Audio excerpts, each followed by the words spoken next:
I'm Jason Sylvia, and this is the Creative Capital Show.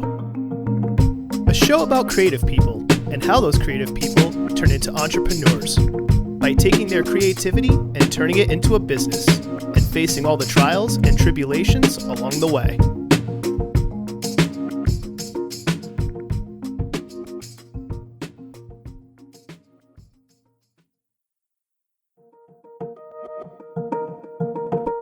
What is art? Well, the dictionary defines art as the conscious use of skill and creative imagination, especially in the production of aesthetic objects. And it's the second half of that definition, the production of aesthetic objects, that this episode's guest founded a business upon. Tracy Jonsson-Laboy is the co-founder of Luna Loggia, a mom-and-pop business that focuses on sourcing and curating well-designed objects for the aesthetically minded customer. In this episode, Tracy dives into how people perceive art, why art is not a luxury just reserved for the rich, how well-designed objects can improve your quality of life, why money is energy, and how great storytelling can turn the point-of-sale process and the overall retail experience into a work of art itself. Enjoy.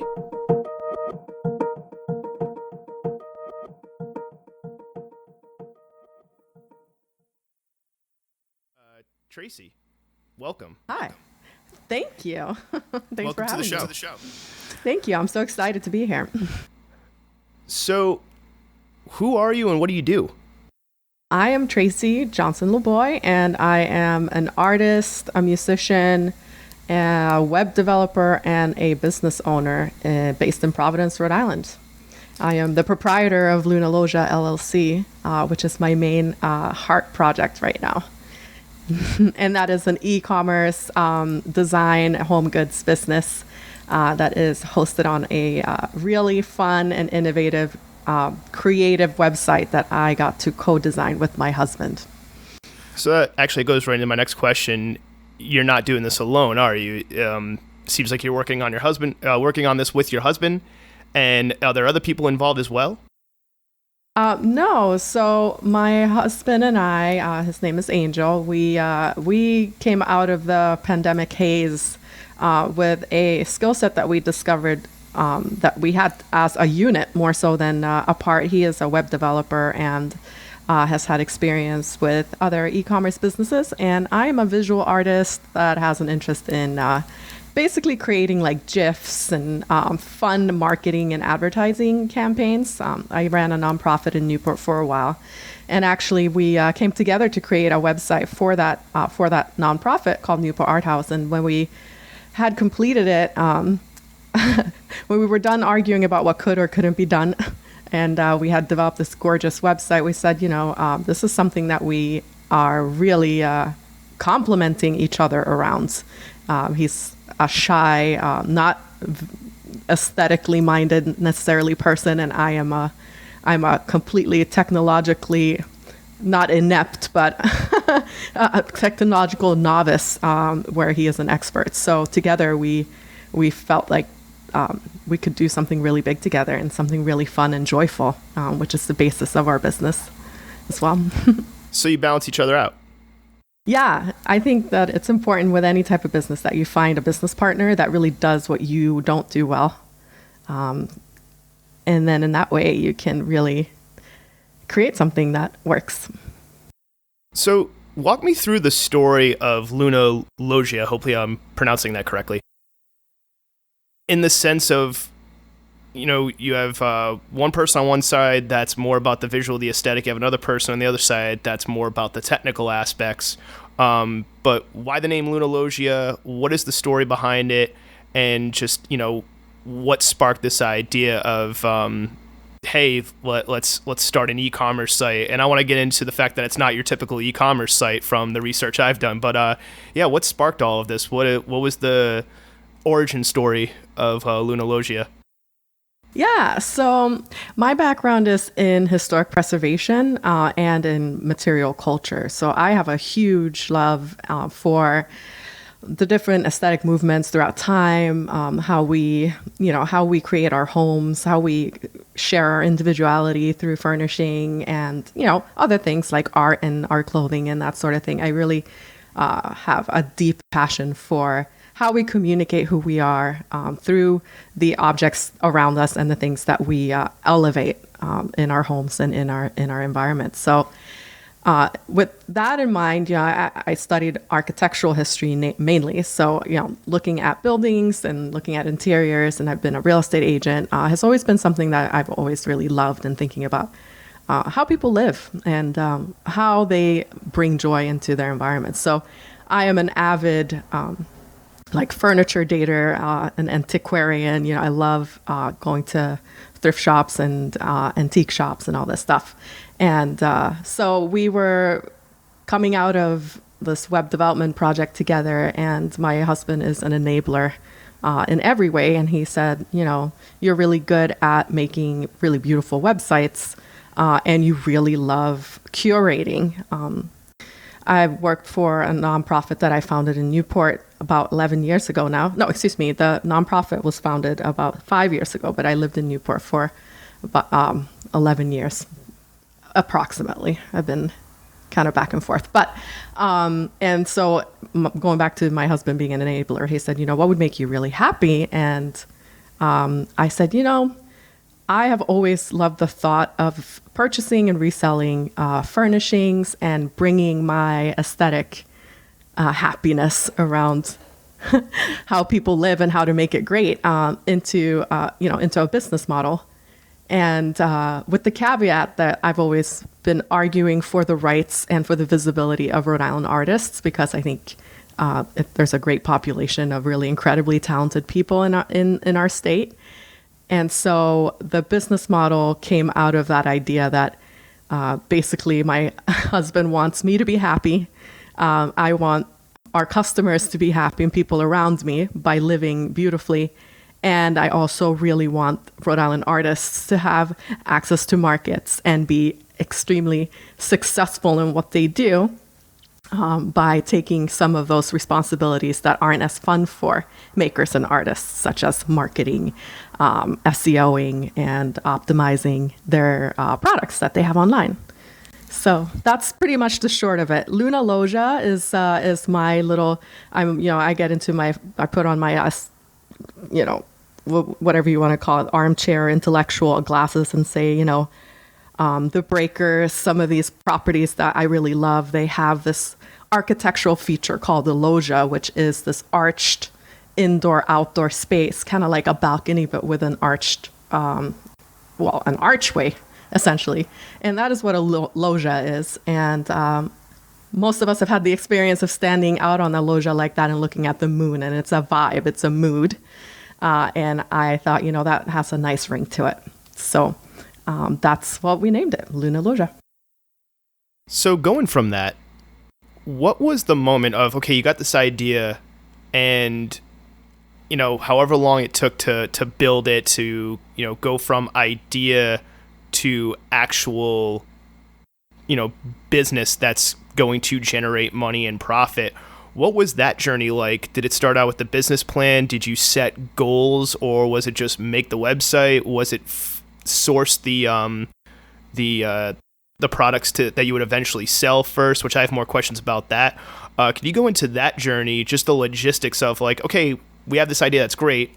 People have great ideas every day. It's a totally different thing to actually execute on and go through that process. Yes. So it's funny because it is kind of a chicken or the egg idea. As I mentioned, my business partner, he has managed multiple web stores in the past, and they were mostly focused on electronics. They don't have to have any aesthetic qualities, nor really, they have to be curated, but more from a utilitarian standpoint. And I actually didn't really know where we wanted to try and take this until I started researching what type of inventory would be available for someone like me to curate. I was very keen to have an offering that's unique, that focuses on artistically created objects, and also that gives me some access to high design. And I wasn't sure that our e-commerce store would have access to those types of vendors off the bat. And honestly, I wasn't necessarily 100% sure how to create contact with those types of vendors.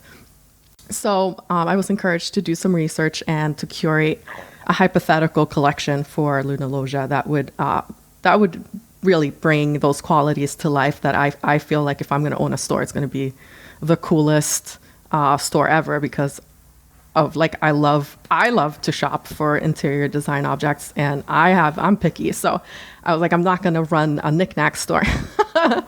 So what I did was create a hypothetical collection of some of the more prominent pieces that we kind of focused the aesthetic of the site around. I'm very, very inspired by the Ultra Frugola mirror excuse me, let me see here. I always forget. By Ettore Sottsass. The Ultra Frugola mirror is this wavy, tall mirror that is just iconic, and it's had a day on Instagram lately just because it illuminates and it creates a really nice frame, and it's pretty postmodern. And so, yeah, saw that mirror and I said, okay, well, if I am able to be a vendor of this high Italian design object, then I think I can do this. And located some other kind of iconic pieces that you would recognize if you're interested in material culture, and curated that, and then really came to a place of okay, I can create a store around this, and also keep it in line and on brand with supporting artists and designers, because a lot of our inventory has been created by or is influenced by artists and designers that throughout history. So I wanted to be able to reference that this piece is reminiscent of or a replica of, for example, Vernon Panton lamp, and then also be able to say, that this person is no longer alive, but this is who made it, and it's a beautiful design, and it was completely innovative, and you would love to have it and look at it every day. And so in order for me to be able to do that and feel good about it, I wanted to also build this fail-safe on the other side, where we are allocating and dedicating a part of our profit to the success of Rhode Island artists through direct grants, and also in the future hoping for a live-work type of real estate situation in Rhode Island that facilitates those artists creating wealth and abundance for themselves through their art. How much is that portion, or is that like a set percentage, or is it a set percentage after profits or something like that? So right now we're focusing on a pretty humble grant of $6,000 a year, because this is our first year. We have just literally opened the doors about a month ago of our store. I was going to say, I think I saw the LLC was March. I was like, oh wow, you're really new.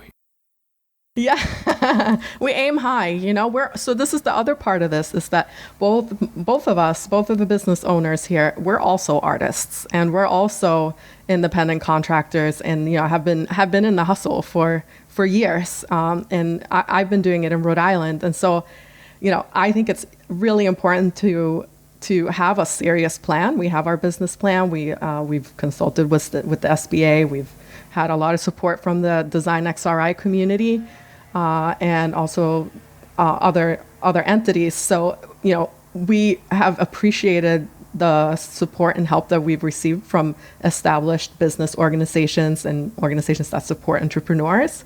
But in essence, the reason that our website looks the way it does, and the reason that we incorporate and made it a part of our business model to support artists is because we're artists. And we've incorporated really recently, but it's not even worth doing if we can't pay back the community. And so that's how we're really making the feasibility assessment, is if it doesn't work out with a grant to artists, then we're just retailers, which would be fine to most folks. But since we're artists and we really do appreciate the community, this is part of what we want to be able to do. And so, yeah, we only incorporated in March, but we have, we were able to get some support to create this website that is really our main piece of infrastructure. It's our salesperson, it's our return person, it's our, it's our it's our storefront. It's what you're entering into. It's the experience of our brand, and it's the experience of the value that you get when you're purchasing from a retailer that cares, basically. And so, we've actually received a question of like, how much profit would you allocate to the artists that you're advertising on your site as part of your collaboration with Rhode Island makers and others. And we've said, this not part of our profit model at all to have and highlight the creations of artists, living artists. That's just something that we're doing because that's what we need to feel authentically happy about it. If that makes sense. No, it definitely does. And I want to get to the getting help part in a little bit, but one question I always find interesting, no matter who I talk to, so you're going on this journey, right? You're creating this business that's new. So it's like a two-part question. One, is the business the main source of income for you and your partner? Or are you still doing other things? Because every business is different. And then two, what was the moment, because I think this moment's different for everybody, where you realized, oh, this is real now. Like, this is a business. This is the on switch has happened. Because I think that's a different moment for everybody, but I'm always interested to hear like when that person realized, oh, this thing is real now. It's not just an idea anymore. It's a real business. Like, it's a business out in the world. Yeah, those are both great questions. Well, I'm going to start with the second one, because I feel like that is it's giving birth to a project is for any artist when you really like manifest, you're manifesting the future of your business or the future of your practice. And so for us, it's been real since we launched the website in late May, and we started getting traffic. So this was before we still haven't like embarked on our main marketing campaign for this site. But we focused really deeply on the technological aspects of what's necessary for an e-commerce store, which really does involve like communicating with computers, because the computers are bringing, basically, as my husband would say, the computer is bringing the customer to your site. And if it doesn't understand what you're doing, then no one will if you're an e-commerce store. So when we started getting traffic and we realized that, we're getting visitors from Germany, from New Zealand, from Australia, from England, from California, these are things that we can see. And we hadn't created we hadn't finished our marketing campaign before these folks started poking around at our website. That's when, at least for me, I was like, oh, we're doing something here. Also, obviously, we can see what people are searching for and what leads them to our site. So it's really interesting to find that it is folks that are as specific as I am about what they want. People who are putting in designer names and like the names of the people like Eames and Panton and Saucis. But it's also folks who are very specific about what they're looking for. So it's really interesting to be in this. Like, I've worked in retail before, I can talk to people.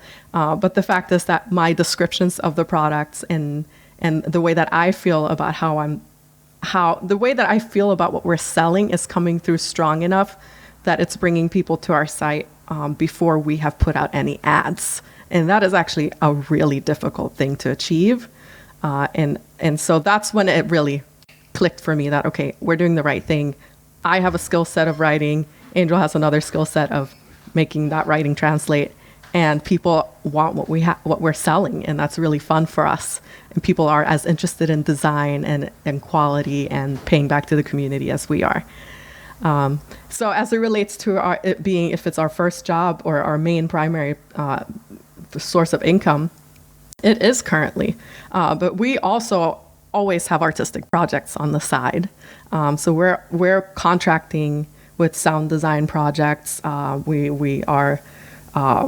We're doing visual projects, and we're also always going to be artists, no matter how you slice it. So one and they both go together. One kind of facilitates the other, and vice versa. So yeah, that's the answer. Really, we gained some support and help from, like I said, some of the Rhode Island-based business help organizations. Actually, I think that leads right into my next question. And I've said it before, and I'll say it again on episodes. We did not plan this beforehand as far as how well this was going to flow. So this is just luck has been on my side on a lot of episodes. Hopefully it doesn't run out. So speaking about that help, I noticed there was a Design RI grant that looked like you received, which is great. That's great for you. Congrats on that. So going along with the help, I think sometimes people are like, hey, I want to do this idea, but where the heck am I going to get the help? Where the heck am I going to get the funding? How crucial was the Design RI grant in terms of help and funding and all these other, you're talking about like the SBA, so I'm assuming that means Small Business Association. If not, feel free to correct me. How crucial was that help? Because I feel like not everyone has a great amount of funding in the beginning, and not everyone has all the tools, or maybe they think they don't have the tools and it discourages them from doing something.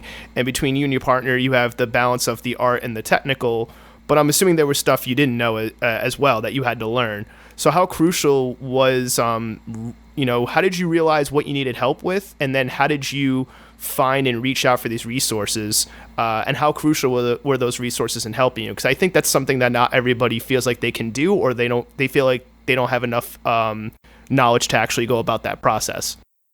Yeah, no, that's a really important question, especially if you have listeners out there who are entrepreneurs or who have entrepreneurial spirits, because I do feel that as a self-starter, you start because you start to think that perhaps it isn't a skill set in its own right to be a self-starter, which it absolutely is. To have your own ideas, to be able to visualize them, to be able to brainstorm with people and bring them in and explain yourself clearly and ask for help and receive the answers from people. These are all skill sets that are really crucial to entrepreneurs that I feel like we all inherently have when we identify as entrepreneurial, but that we maybe because we're exposed to ourselves so regularly, like all the time, we start to think like maybe everyone is like this. So one of the best parts about the Design XRI program, the Catalyst program is what it's called. They've had cohorts of, most recognizable businesses that you see around yourself in Rhode Island have gone through this program. And it is a grant. And it does fund some basically business-specific costs. But it mainly is an educational program where you are ushered through multiple required business processes, including, just what you need on, so some of the more preliminary things would be like, what is a website? What do you need on a website? And then all the way up to creating marketing plans to creating business plans. And I'm guessing creating an LLC, because I've noticed that not everybody even knows what that is, or like how that's beneficial versus, being sole proprietorship.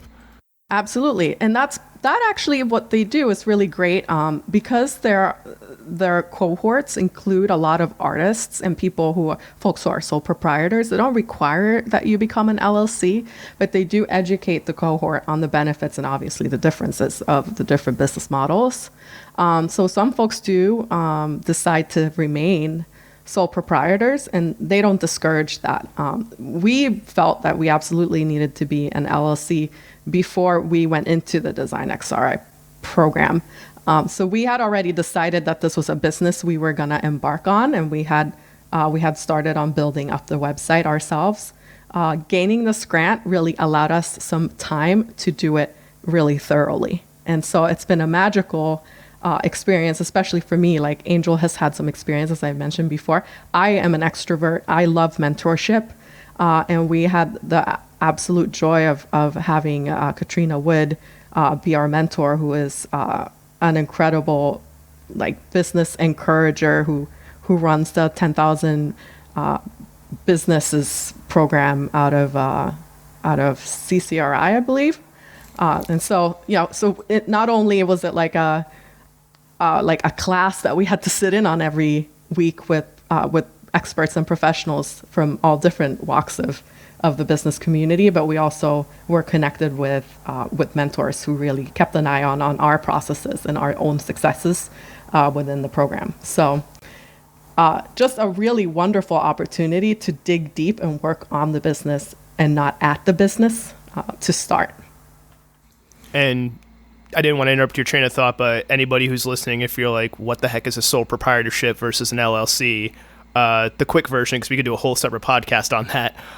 Sole proprietorship is you in the business in the eyes of legal and of the tax collector are the same.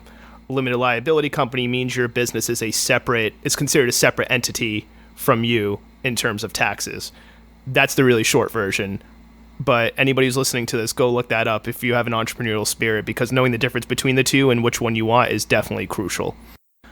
Yes, I can agree with you more. So going, from funding and getting the help, there's a saying I noticed on your site called "money is energy." Mm-hmm. You want to expound on that a little bit? Because I think that's a really interesting saying, and I agree with it. Just how did you come to that conclusion, and why did you feel it was important to put that on the site? Well, I want to encourage everyone who is a customer or a consumer of any type of goods, first of all, to really consider themselves as powerful, because we all are, whether or not you have money or not. But money is the way that we translate our time and energy into an interchangeable product, which is this paper that we've endowed with our energy, basically. That's how I view it. It's on our website because I do feel that when you purchase an object from a business, you are supporting not only obviously the business and their vendors, but you're supporting their values. And I think as we kind of grow in our own consciousness about what businesses are, who they're run by, the power that they have in the world, and the power they have to influence lots of variables that we care about, such as environmental factors, fair trade, fair treatment, that consumers and customers really should be aware of their power to support causes that they care about, even if they're just buying a lamp. That's why that's on there, because I do feel like, home furnishings, beautifying your immediate environment may at times feel like a frivolous pursuit. It's something that we're all going to do regardless. And so recognizing that this is a need I have, I really do want to come home to a place that feels comforting and beautiful and exciting and creative. And in order to create that for myself, I have to support a business, because I'm not going to make everything myself. And in that process, every customer has a choice. Every purchaser can go to Walmart or Kmart, or they can go into the wood shop of a furniture maker. And so their money is energy, and the energy that they transfer is towards a cost. So that's what I meant when I said that on there. And also, I do feel like on an individual level, we all create value in our lives and in the lives of people around us. And so recognizing that, the compensation that we get for our time spent on work or sharing our gifts or sharing our art, it could be consciously directed towards towards businesses and people and entities that do things that you care about. So if you care about supporting artists and you need a lamp, Luna Loggia would be a great option for you. If you care about having, a beautiful living room with everything you need in it, and that isn't a priority of yours, then you're not going to have a problem finding a business that does not prioritize artists. So that's where I like to kind of put all of my energy too, as an artist, and as I've mentioned, as a curator. I really do want to feel like my energy is spent in a positive way. And I do feel like Luna Loggia, paying back to the community and having big plans for what we can create, does that in a way that keeps me joyful. And that's kind of what I'm focusing on right now. So speaking of that, I'm jumping all over my question is just going on with the flow of the conversation. But this leads me to this question. So I've noticed, and maybe because I have an outsider view of it, but I've noticed like art and business don't always go together. Sometimes they're at odds. I've seen artists sell works for, hundreds of thousands of dollars that is literally commentary on how, their commentary on capitalism or money, and yet it sells for like this insane amount of money, which that in itself is a little bit of a paradox for me, at least. It breaks my brain a little bit. But the reason why I'm bringing that up is because, I've even met some artists that are, not, I don't want to say anti-business, but they're just like anti the idea of business. And I wonder if it comes from an education perspective, because there's been previous episodes, and for those of you that have listened to previous episode, I won't go into the long story of it. I'll try to keep it short. But in terms of the question, I had a friend who went to RISD, and maybe this has changed, but at the time, RISD, which is one of the best art schools, art institutions in the entire world, were not teaching anything about the business of art or art and business, or like just like there's music and the music industry, there's art and the art industry, and there's probably different industries, in that overall term. So why do you think that lack of education exists? It's not like the information's not out there, but the access to it, maybe how it's publicized, maybe, especially at a RISD, I was shocked that wasn't happening, that there weren't, a good amount of classes on that. It's like, hey, we're going to teach you theory and how to create, but as far as the tools of, hey, you made this thing, now how do you actually put it out into the world, and how do you live off that? It seems like that half of the equation either doesn't get talked about, or for whatever reason it gets hidden. Why do you think that is? Yeah. I mean, I think I have like two answers for that. And I honestly, I love thinking about this problem because when I ran Newport Art House in Newport, this was another part of my work. It's like, how do you... I'm glad you see it as a problem. Not to interrupt, but because it is a problem. And I feel like sometimes I talk to creative people and they're like, oh, that's not a problem. I don't care about money. And I'm like, great. That's, if you don't care about money, that's wonderful. But yes, don't the supplies to make your art, like those cost money, right? Like it's not free. So you got to figure something out. Absolutely. Well, it kind of goes back to your money energy question, because this is what I think. So I think we've always hammered into like basically Western culture that craft and art, they're two different things. One of them is a utilitarian. You create a utilitarian product that is for sale, and the other one is an emotional output that it would be dirty to sell somehow. And I think that's completely faulty. First of all, we just know that it is. And so most artists, if they have an instinct to create something from their emotional energy, it comes with constant input from other people that, either A, it's easy for you to do this. It's an emotional product.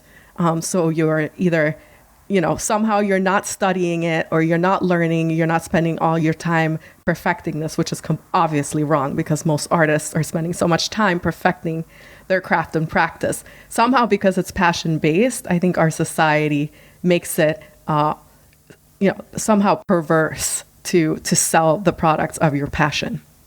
I think that's a product of capitalism, and I can totally go into, how I feel about that damage. But I do think that a lot of folks who are capable of creating, manifesting, visualizing, and creating things just by themselves, it is a gift, right, in a way, but it's also a skill.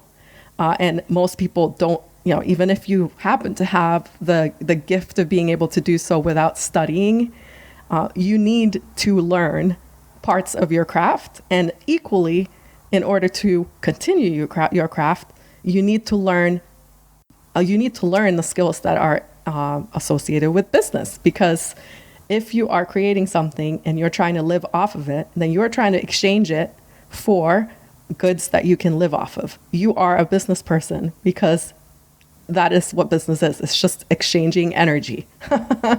And so I've always been an advocate for artists, like, taking business classes or learning a little bit about just how to get their work to market. And I think you're completely right that there is an ingrained, repeatedly like bashed into artists' impression that they shouldn't feel good about selling their work.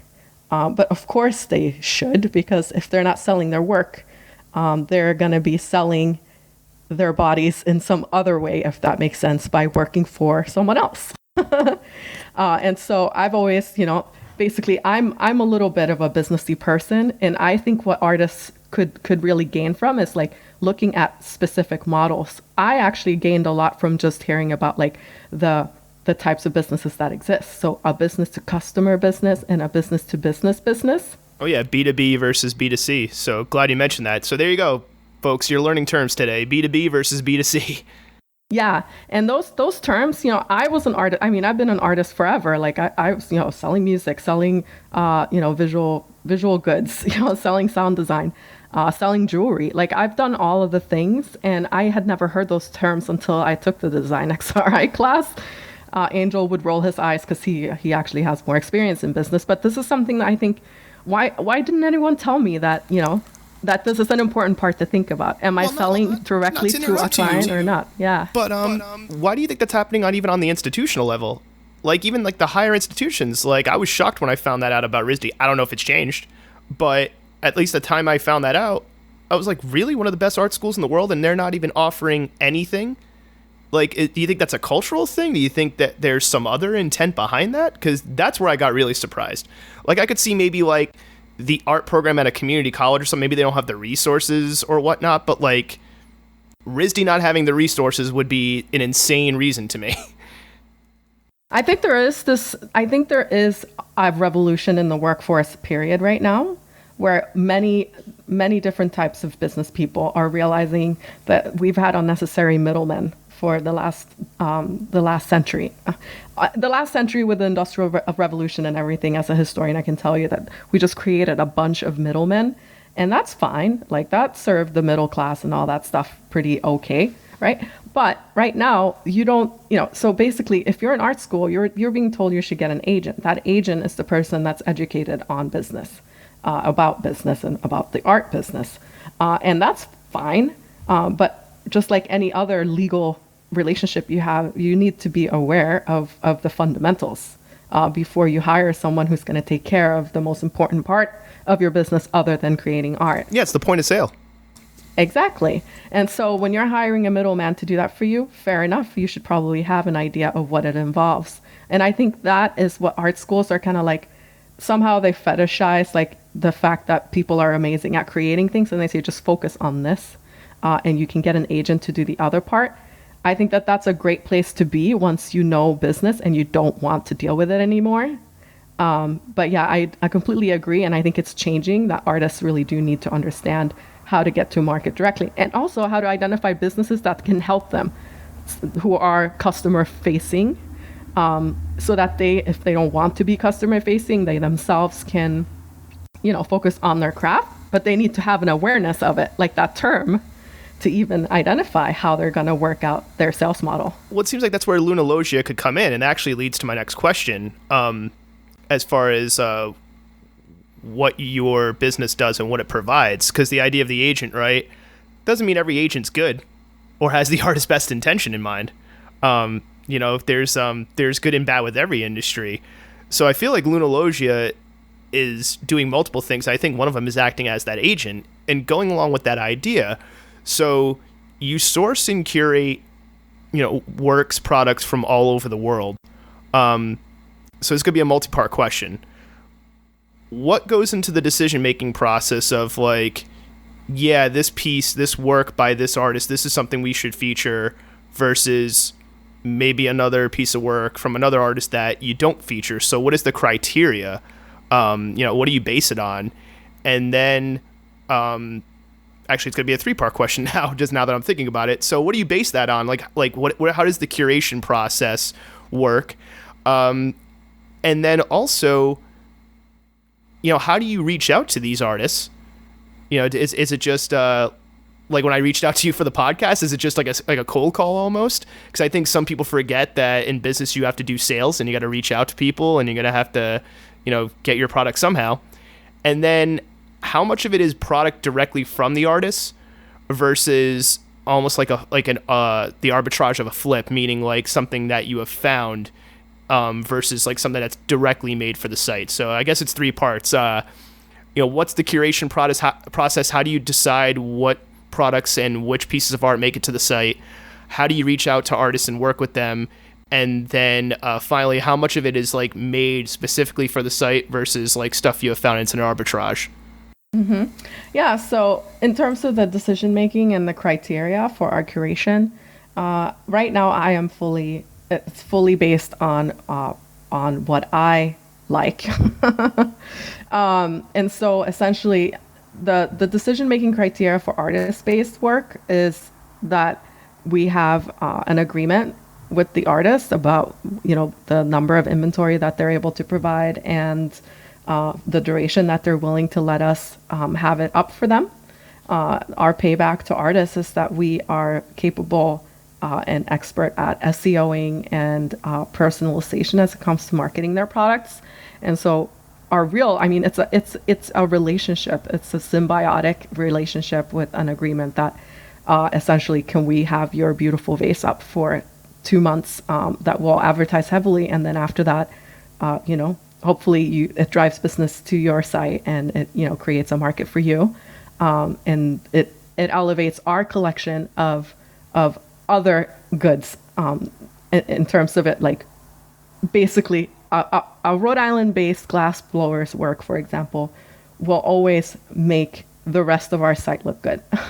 And obviously collaborating with real people who are creating for like out of their hearts and supporting those folks.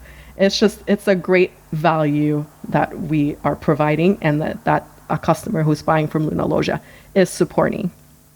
So our criteria right now is pretty open. If I like what you do, if you seem like a good person and you're able to honestly be a business person enough to have an exclusive merchant agreement for about a month and a half, then you're set, right? And this is really fun for us because our network at Design XRI includes a lot of folks that we would like to feature. So when we talk about how to reach out to artists and networks, like I said, I've been active in the art world in Rhode Island at least for the last 10 years. And have been very keenly creating networks and friendships with a lot of producers there.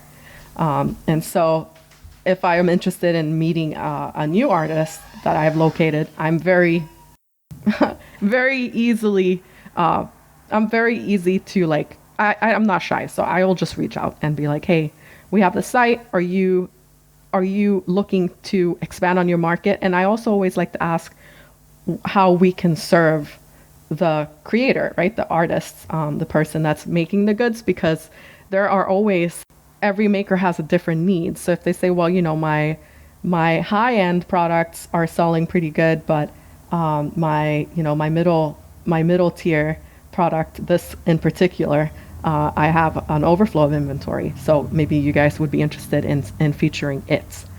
So we always like to ask, like, how can we make your work shine, and how can we make your process easier as you try to reach market?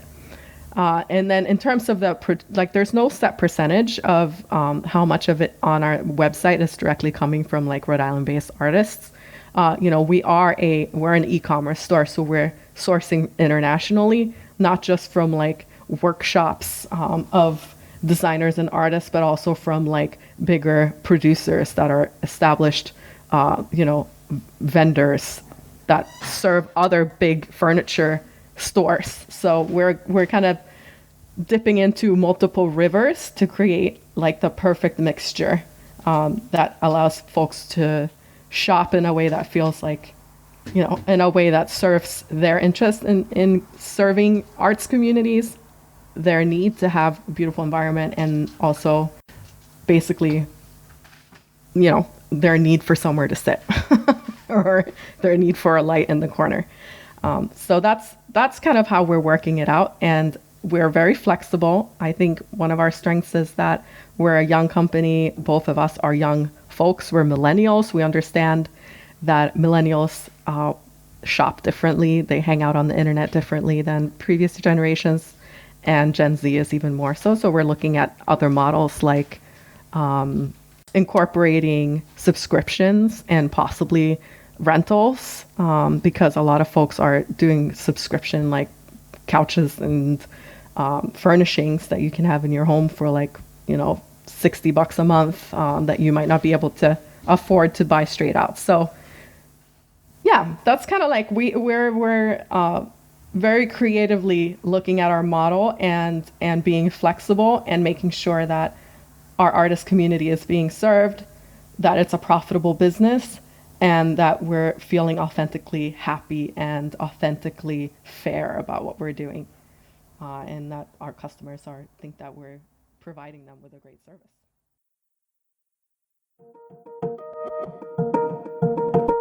Self-starting as a skill set. I'm glad Tracy was able to verbalize this because self-starting truly is a skill set, and a crucial skill set for anyone with an entrepreneurial spirit. Everyone has ideas, but not everyone can visualize and create a plan for their ideas, explain their ideas to others, and know how and when to reach out for help. They say with any journey, the first step is the hardest. So develop a skill set of being a self-starter as much as you possibly can, so you can take that first step to make your ideas come to life.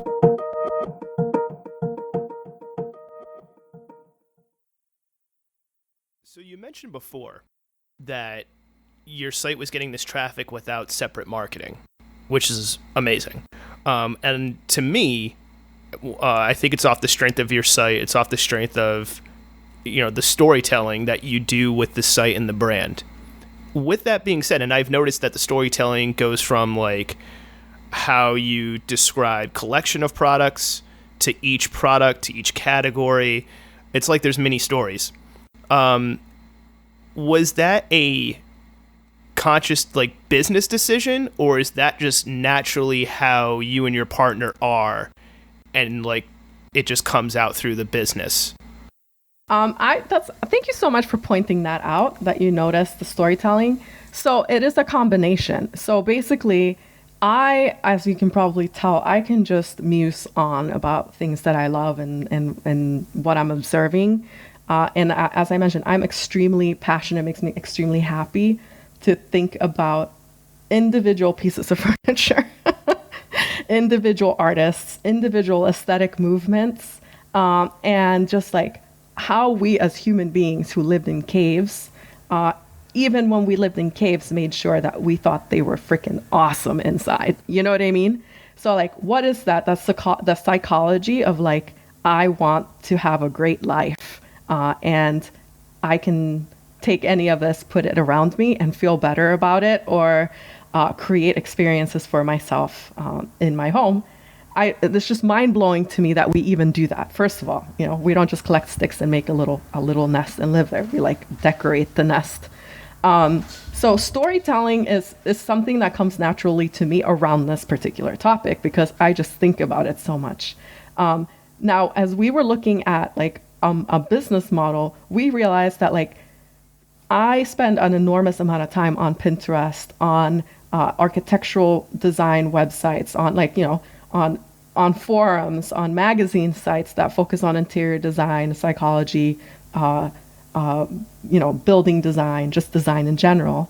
And that when I am interested in purchasing something, I don't do what the boomers do and just go in and out, click on the thing, buy it, and leave as soon as possible. I spend months looking at designs. I spent weeks picking a velvet color of a couch or whatever, and really researching what I want. And that process isn't tedious to me. It's fun for me. And so we were thinking, how many stores out there that are just web-based, or even brick and mortar stores that have a web presence, how many of them really have folks that work there in leadership who say, you know what, this is actually spending time on a website and learning about a product is actually fun for some people. And so basically, we built the business model around that because, in essence, I love websites that do little frilly things and that keep me entertained. I love looking at beautiful images of other people's homes that inspire me to change up my living room or whatever. And knowing that that's something that I do, I figure, I'm probably not alone. There are probably other folks who are like, okay, Amazon is great if I want something tomorrow, but I'm not going to hang out on Amazon and browse around because it's fun.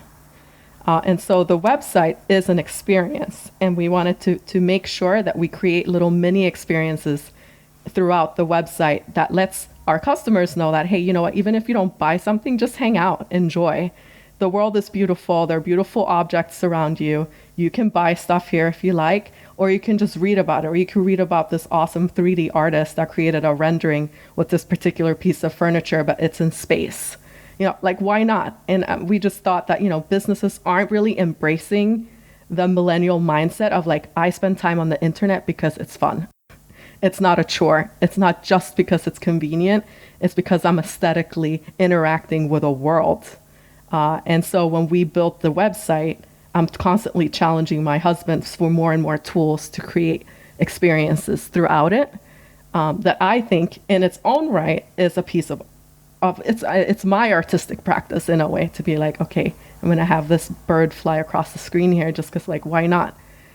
Every business that has a website can do this. It's super expensive to hire a web designer who will have a bird fly across your screen. But since we're both artists and we have the skill set, and since this business is based on me working, my husband working, artists benefiting, and everyone being joyful, why not add little things around the site that can create delight, So storytelling and delight, you nailed it. So with that being said, right, you were saying it does take a lot of money to get like the bird flying across the screen, but at the same time, I don't think it costs a lot of money anymore to tell a story and put that on your website. Like, there's so many platforms where you could do it for free or do it for next to nothing, or, it's just, what is the story you want to tell for your business? And I've heard so many entrepreneurs, including Gary Vaynerchuk, saying that every business is going to have to be its own media company or figure that out. Because if not, somebody else is going to tell your story for you and it's not going to end well. You're not going to survive. Yeah, I agree. But also, if I may interrupt you, interesting aspect of being an e-commerce business is that so obviously the storytelling and the branding is extremely important, but you need to know how to storytell in a way that the computer understands. And that's another skill set that you will pay for. And that's SEOing, essentially. And also SEOing in a way that isn't boring is really hard. Oh, yeah. Well, it's like, it's one thing to have like the most beautiful site in the world. It's another thing for everybody to know you have the most beautiful site in the world. So yeah, no, I definitely agree on that. The reason why I was talking about the storytelling and how, we have platforms where it's not as expensive as it used to be and those barriers have gone down, and why I mentioned Gary Vee.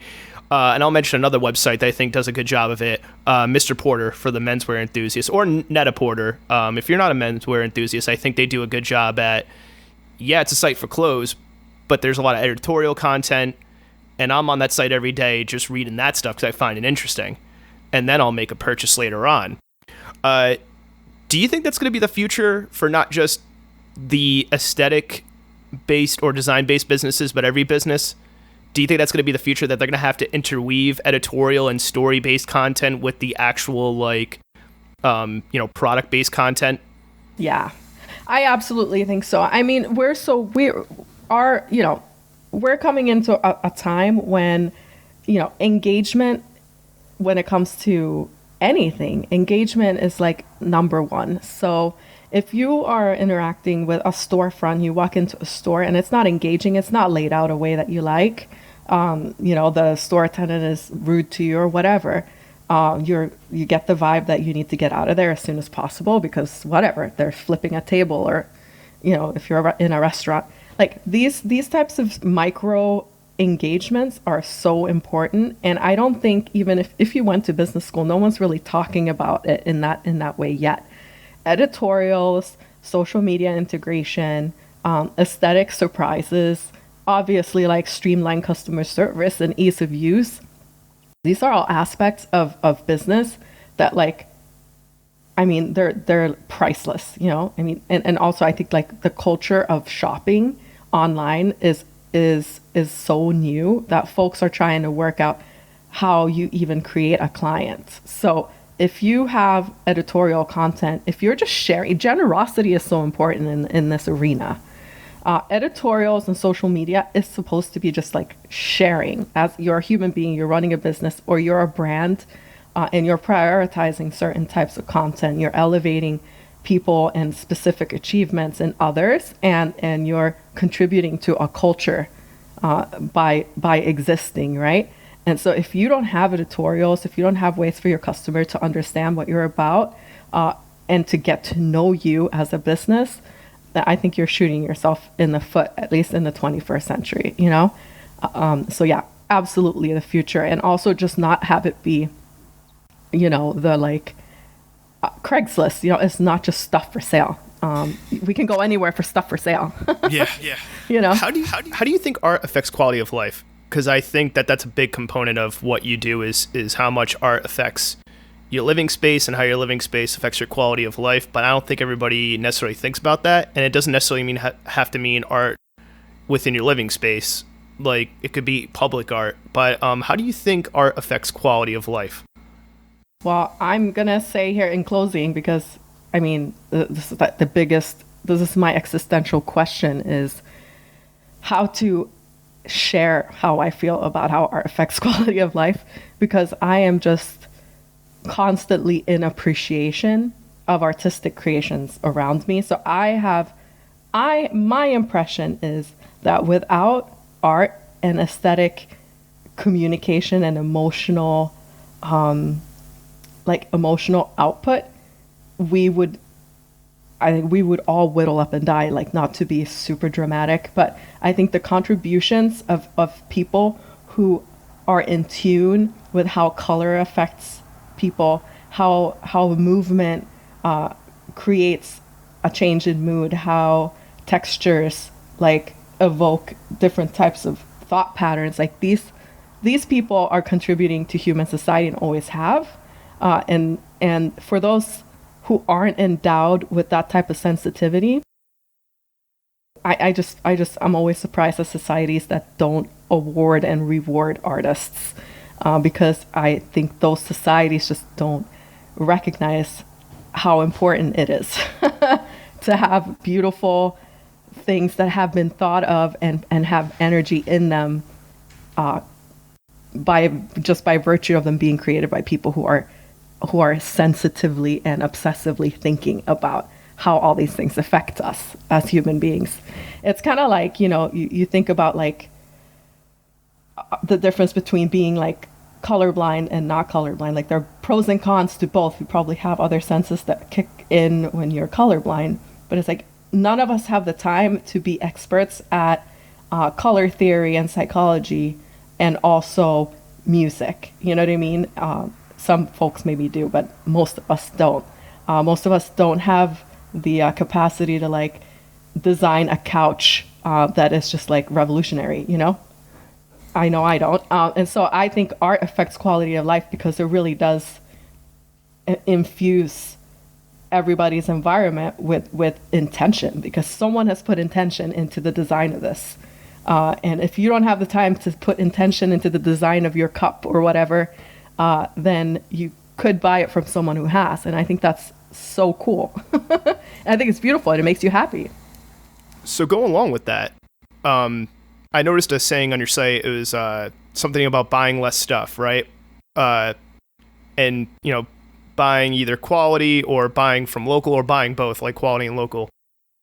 I feel like the extreme of that, though, sometimes there are people out there who are like minimalist, or they just buy the things they need and they don't care about aesthetic at all, or it seems like they don't care about aesthetic at all. I'll use a recent headline, depending on when you listen to this, whoever's listening, this may not be a recent headline, but there was a headline about how, just because it was high profile, Elon Musk, he has a house, but he uses it just to like host parties for fundraising. The house he actually lives in was this company that builds like fabricated houses, and they just dump it wherever you need it, and he put it next to the SpaceX site in Texas. It was like a $50,000 house, and it just has everything you need. So it doesn't seem like he, maybe with his cars he does, but it didn't seem like in his living space, because that he was like all about aesthetics. He's more about just function, and that's it. Is there a way you can reach those people via Luna Loggia or something else, or is it just, hey, that's not our market, or maybe there's other things they care about aesthetically that's not within their home? I just think that there's the interesting flip side of that too. It is. It's so cool to think about. Look, I totally respect people who are purist and utilitarian about their environments. Like, I used to work on boats. I've been around people who literally decide to like have every inch in their environment have a function. I totally respect that. I'm going to admit that the Luna Loggia customer probably isn't that person, because what we're saying in our product is that there's more to life than utility. There's emotion, there's beauty, there's ambiance, there's energy. There are these things that don't have tangible utility that and you're aware of.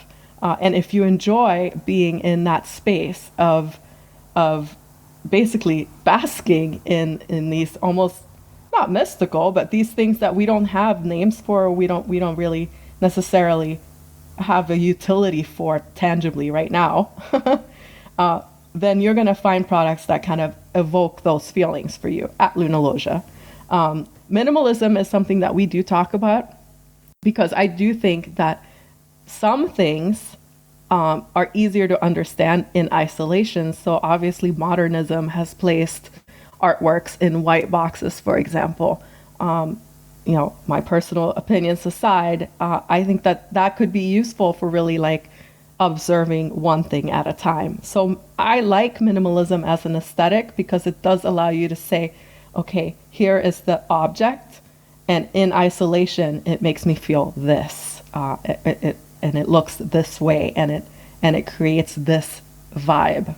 The maximalist in me will say, that I personally enjoy having lots of energy around me and lots of objects that evoke different thoughts, ideas, philosophical backroads. And that's what I think Luna Loggia has a little bit of, but also I want to pick items that can be, when put in isolation, can be enough to create an experience around.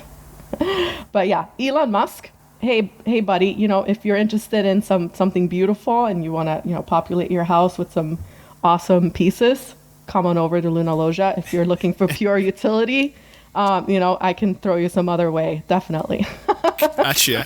So you were mentioning earlier sometimes people seeing art as a frivolous purchase, and I want to ask a question around that, and this may be a multi-part question, but I think sometimes with art, another recent news story, I'm just trying to keep this relevant. There was a recent news story about an artwork that sold for, it was in the tens of thousands of dollars. I don't think it reached $100,000, but it was nothing.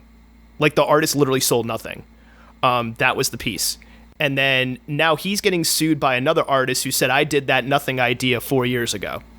And on top of that, I've been to Art Basel, and I saw one work that went for $30,000 that was literally a ladder with a pool toy on top of it. That was it.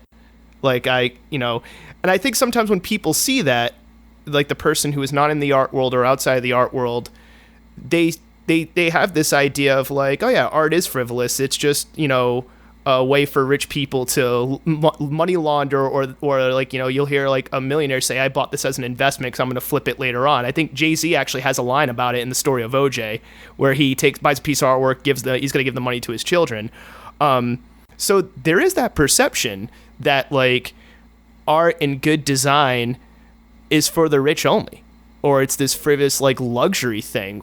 And it can be intimidating. Why do you think that is? And what about the person who, maybe they have the best intentions, like, hey, I really wish I could afford to buy this lamp from this local artist, but I don't have like $100, $200 right now, but I really like the aesthetic. I'm going to go buy the version from IKEA that's mass produced that's only $20. Or, I noticed there's an Eames chair on your site. Eames is amazing, but, some people don't got $2,000, but they want the look and they'll go buy the IKEA version. So what are your thoughts on all of that?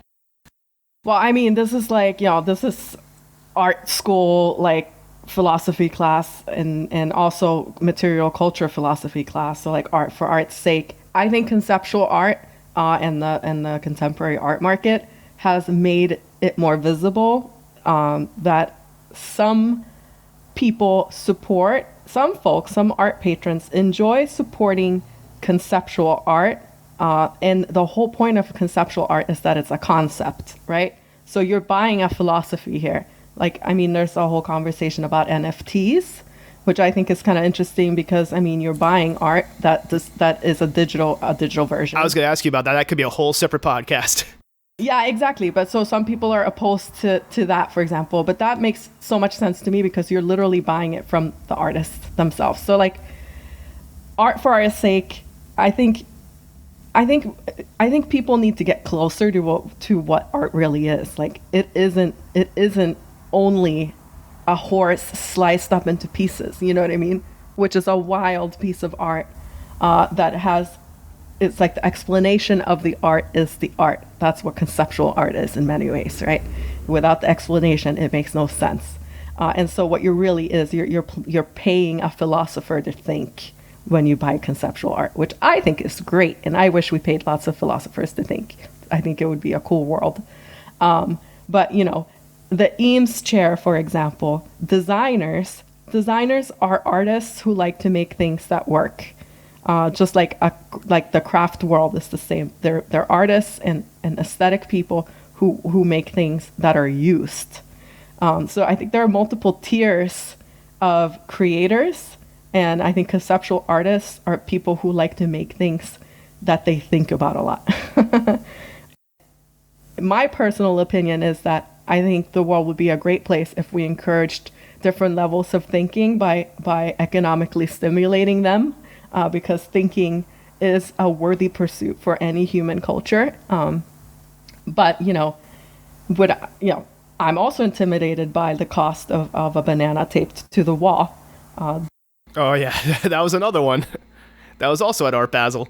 And I think somebody ate the banana, and then they try to say that, oh, well, me eating the banana was art. And I'm just like, well, how do you figure out the sale of that? Yeah.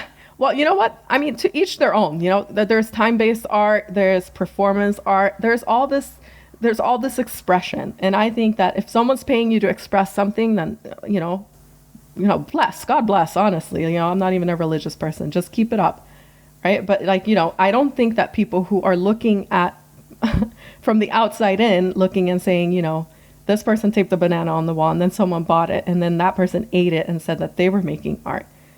The person who's looking at that and being offended, I honestly think maybe there is, whenever anyone is offended, there's a trigger that's happening, and it's happening because you have something that you need to think about.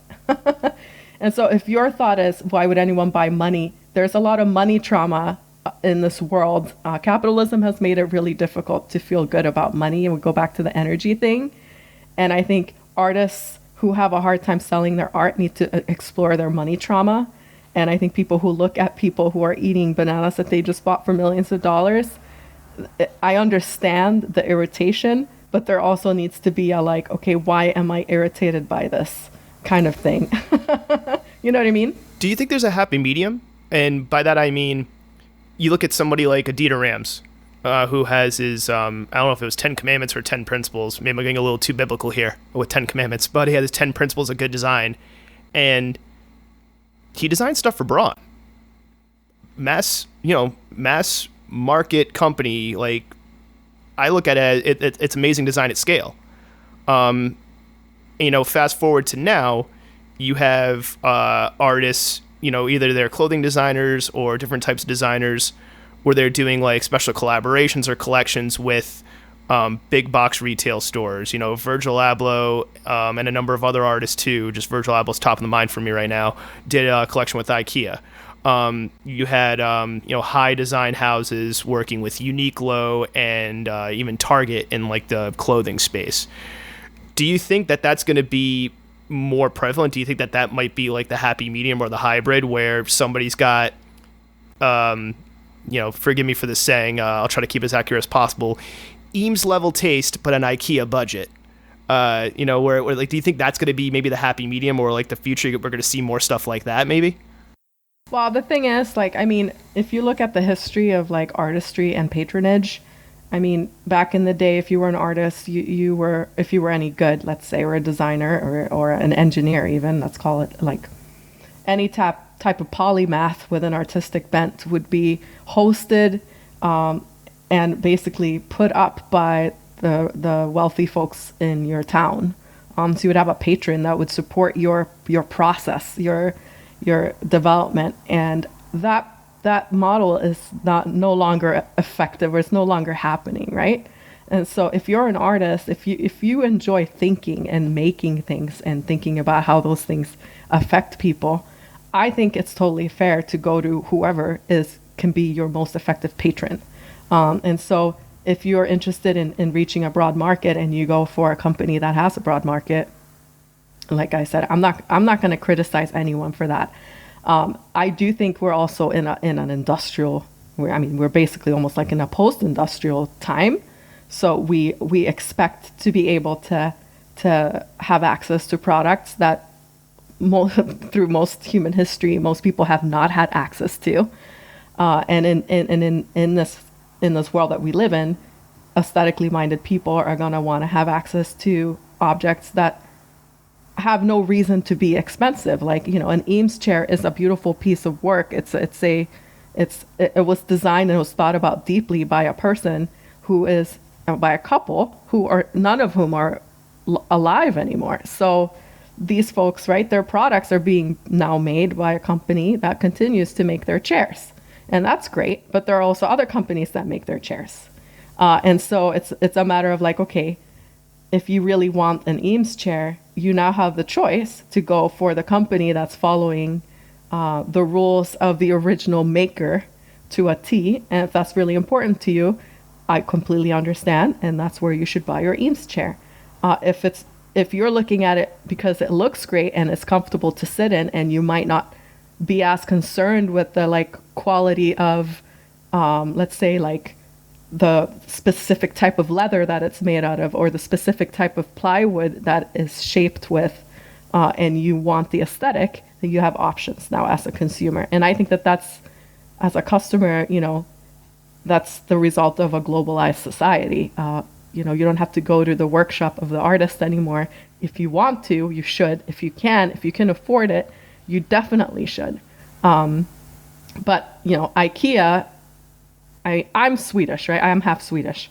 I actually, really understand this, that, there's a drive to provide the people with pretty things. That's like basically what IKEA is trying to do. But they're borrowing their aesthetic from multiple mid-century modern designers. So many different sources. Absolutely. And obviously there's nothing wrong in doing that, but they're not lying about the quality of their products. No, they're very upfront about that, which I kind of appreciate. Like, they're like, hey, listen, like, this is at scale. When you do something at scale, you have to be repeatable, and we got to make a profit, and we got to make it affordable to you. Something's going to give in this equation. Right. You're going to put the thing together yourself. But so this is the thing, and I think that, like, we also have a concern about, like, okay, well, are we stepping on anyone's toes, when we offer the Eames chair, for example? And I think we just need to be honest that, like, not everyone is concerned with the same things, and so we're trying to say, okay, well, if you want an Eames chair and you care about directly influencing the trajectory of living artists, which is what I care about, then you can get your Eames chair with Luna Loggia. If you're interested in, supporting the Eames Foundation, then that's also a road you can go. And the chair is going to be more expensive because that's the value that you're paying for. So that's also part of the whole, like, your money is your energy. You are dedicating and allocating your energy out into the world to support different causes. And so when it comes to buying the banana on the wall, you're supporting something when you buy that banana. And if you really like the artist that you're buying that piece from, I think that's awesome, especially if you're buying it straight from the artist. If you are buying a couple $1 million piece of art from another collector, as an artist, I think that's, I would be pissed about that, but that's the world that we live in, and what you're paying for is the value that you see in it. That's what makes art so problematic, is that it's in the eye of the beholder. And the value of a piece is also, it's established by your culture, but by virtue of you buying it, you are setting the value that you think it is worth. You know what I mean? I think it's so complicated, but it's also so like basic and straightforward. So to ask a basic and straightforward yet complicated question, what do you think is the future of your industry? Because you were talking about NFTs, and now there's like the idea of owning limited like digital art or having a digital space with digital furniture. The middle people, I guess, these middle people kind of gone by the wayside. We've got more platforms than ever to tell a story. The idea of storytelling, interweaving with the business, doing things at scale or not doing them at scale, reaching the customer directly, B2B, B2C, all this. What do you think the future, the future of your industry is going to look like? Like, where do you think it's headed? Well, I think that all retail business, because people are always going to purchase, as long as there is a need for tangible objects. Let's put it that way, because if we enter some virtual world in the future, to be futurist, maybe we won't need tangible objects anymore. But as long as there is a need for tangible objects, there is a need for places for people to go to learn more about what they need, what they want, and what they like.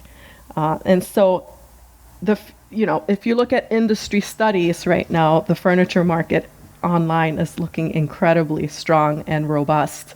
And honestly, even most brick and mortar stores are recognizing that folks are coming in to touch their things and then go buy them online. It's not just because it's like convenient or whatever. It's also the fact that people who are moving towards a carless society, getting stuff delivered is easy. And honestly, that tangible connection to an object when you can return it if it doesn't fit your needs, that's where the industry is moving. In 2018, I've read that furniture and home furniture sales accounted for about 13% of all e-commerce sales. So people are purchasing their interior, their stuff online. We know this. I think that, using augmented reality more effectively, again, creating experiences, these are trends that are obvious to us now that will be completely fundamental in the future, kind of like being able to pay with your credit card is now. Only 20 years ago, buying something online wasn't even an option. So things are moving fast.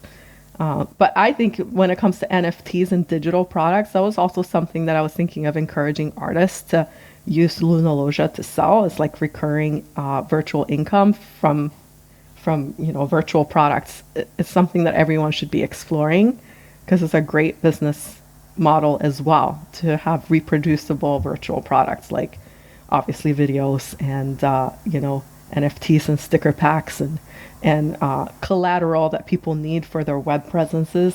I think that's what they should be teaching in art schools, digitize your piece of art and sell it. So speaking of that, what's the future look like for Lunalogia? You were talking about people wanting to physically, experience things. Is there going to be a retail, like an actual brick and mortar retail or pop-up shop in the future for Lunalogia? Is there going to be a whole separate NFT division of Lunalogia? What does the future look like? Well, we have a 10-year plan right now, because we're so new. We're not thinking hundreds of years in the future yet. But essentially, I don't foresee us creating a shop, like an actual store. There are some interesting models that utilize showrooms and unrentable kind of like event spaces as a way to have people have tangible interactions with the products that we offer. And I think that is a much more effective way to have folks introduced to, the physicality of our collection. So as a former, event planner, nonprofit planner, I think that having, for example, parties that are just like themed Luna Loggia releases of our collection where people are just like literally in the spaces curated by Luna Loggia that showcase what we offer on an exclusive basis in terms of like it happening maybe a couple times a year. That would be a model that we would explore as a retail kind of like in the real world IRL selling interaction, because storefronts to me, they're probably always going to exist. Their overhead to me is completely unnecessary. People are moving away from that model. And again, if what you need is to touch a surface to know if it's right for you, then I think it would be way funner to do that with like a live band playing and some of your closest girlfriends at a cocktail party. And that's something that like a successful business should be able to put the furniture out to do in order to promote their products. And that's more along the lines of what we're thinking. Yeah. You heard it here first, folks. Cocktail party retail is going to be the future. Right? I mean, have you gone to museums or stores where you're not allowed to touch things and you're like, what am I even doing here? Like, it feels very sterile. It's just like, don't touch that. And then they like follow you and you're like, this is just creepy. It's like, I don't feel right here. Yeah. So that's kind of like, I want everything to be an experience. And I will give you $1 million, I'll owe you $1 million if you ever find me behind a counter, like just being bored, because I just think that that's a sad place to be when everyone wants the same thing. If you want a really, really soft couch or a poof or some light that makes you feel sexy, then you should be in an environment where you're allowed to interact with those things in a realistic way. And I think that's a better way to sell things too. Don't pay me $1 million for that. Just trademark cocktail party retail if it hasn't been already, and I just want to cut. However, if you make money off that, just give me a little bit of the cut and I'll be happy. What would be some pieces of advice you would have given yourself in, before starting this business, or just any young creative, young entrepreneur out there, just from, I think anybody starting some kind of project, some kind of business, it's a learning process and you learn a lot. What would be some pieces of advice you would give to anybody listening to this as far as what you've learned? I would say if you have an idea or you're an entrepreneurial person, you're constantly having ideas, create a network of people around you who you can ask questions of. Mentors, people who are doing what you're doing. Be brave and just reach out and ask if you can just, if you could just buy them a coffee and have a conversation. I find that, some folks are shy, some folks are introverts. But if you're able to just literally have another person feel like they are giving you something, again, back to this energetic sense, that I think that most people want to share, most people want to be generous, and in small business communities especially, people are looking out for each other. And I think that you give someone something when you ask for their advice and you thank them and you acknowledge how important that piece of advice was for you down the line, and creating connections to other business people and mentors is something that we aren't taught to do, and that I think everyone should really seriously explore, because if you're a business person, you're interacting with people, you're doing something with people, and so getting over the intimidation that you might feel around talking to other people or asking them what they're willing to share with you is an asset to your business and your life, I think, honestly, because most people want to share. So that's what I would say. Well, I think this is a good place to end it on. So with that, since we're at the end, what I always like to do is give the guest a platform to say, promote, give last piece of advice, whatever you want to say, floor is yours. So go for it. Awesome. Well, thank you so much for having me today. I did not expect this to go into like a philosophical, what is art conversation, but I really absolutely love thinking about the contribution of artists throughout time and as we interact with like our everyday life. And I think that if you're a listener and you thought this was fun and you want to explore this some more, Luna Loggia, the way that we describe our products, I think I've written all the descriptions, and I personally think it's really fun to think about how the designers and the folks who have created these objects, what their philosophies are. And if you think that's fun, then you might enjoy just the descriptions of our products. And again, me getting to talk about my business and what we do has made it a really fun afternoon for me. So I really appreciate being able to be here, and we hope to see you over at the site, and you can literally email me straight from lunalogia.com if you wanted to talk about it some more. Well, with that, Tracy, thank you for coming on and just being willing to have this conversation. And to anybody out there that's listening, thank you for listening, and we'll see you next time. Thanks, Jason. Have a good one. And that's it for this episode of the Creative Capital Show. Thanks for listening, and a special thanks goes to this episode's guest, Tracy Jonsson-Laboy. The Creative Capital Show is hosted, recorded, edited, mixed, and produced by me, Jason Sylvia. You can listen to the Creative Capital Show over at our website, creativecapitalshow.com. We're also available on Anchor FM, iTunes, Spotify, Google Podcasts, and all other major podcast hosting platforms. If you like the show, please subscribe. Helps the show out a lot. And be sure to follow the show on Instagram, Twitter, TikTok, LinkedIn, and YouTube. I hope you enjoyed the show, and until next time, keep on creating.